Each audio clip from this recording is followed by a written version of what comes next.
Right, this is the first excellence question from the NZAMT algebra paper for 2014.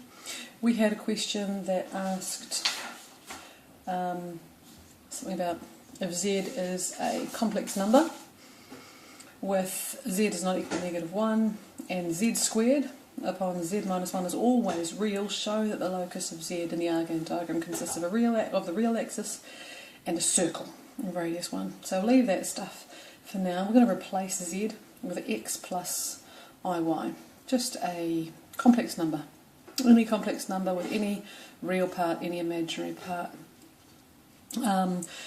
We are also replacing the z in the denominator with x plus iy. And then we're going to expand this top line to get this.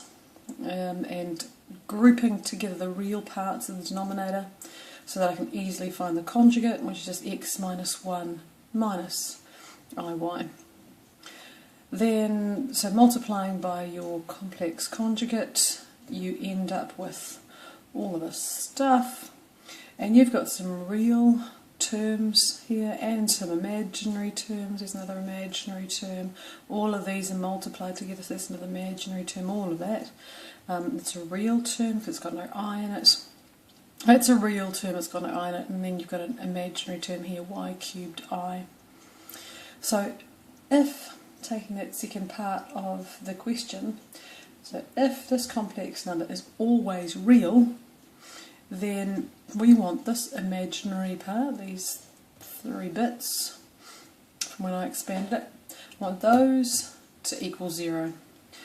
So if you get to this stage, so if we want real, then imaginary part of z is going to be equal to 0. This is the imaginary part, the coefficients for up here when you see I, coefficients of I. So we've got a 2xy x minus 1 there, coefficient of that I.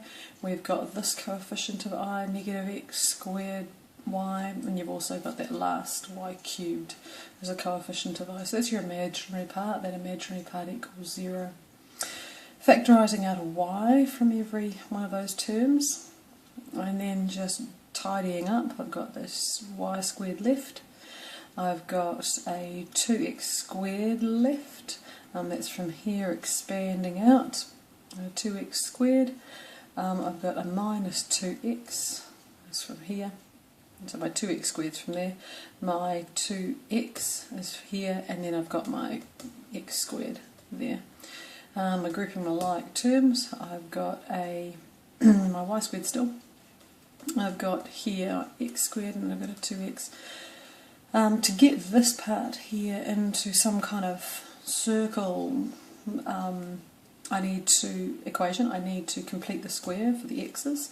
So for x, I'm going to go x minus 1, which is a half of your coefficient of x, squared. Now I've got to subtract -1 squared, so there's that -1 introduced because of the square, and then I've got my y squared equal to 0.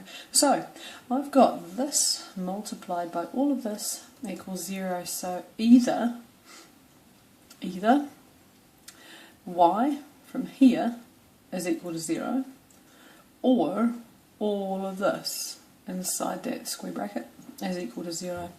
And if all of this inside here is equal to 0, taking a -1 onto the other side means I've got positive 1 here.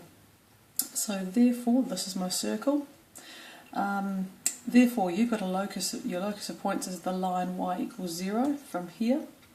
And also your circle with centre is at positive 1, 0, and the radius is 1, which is what the question asked for.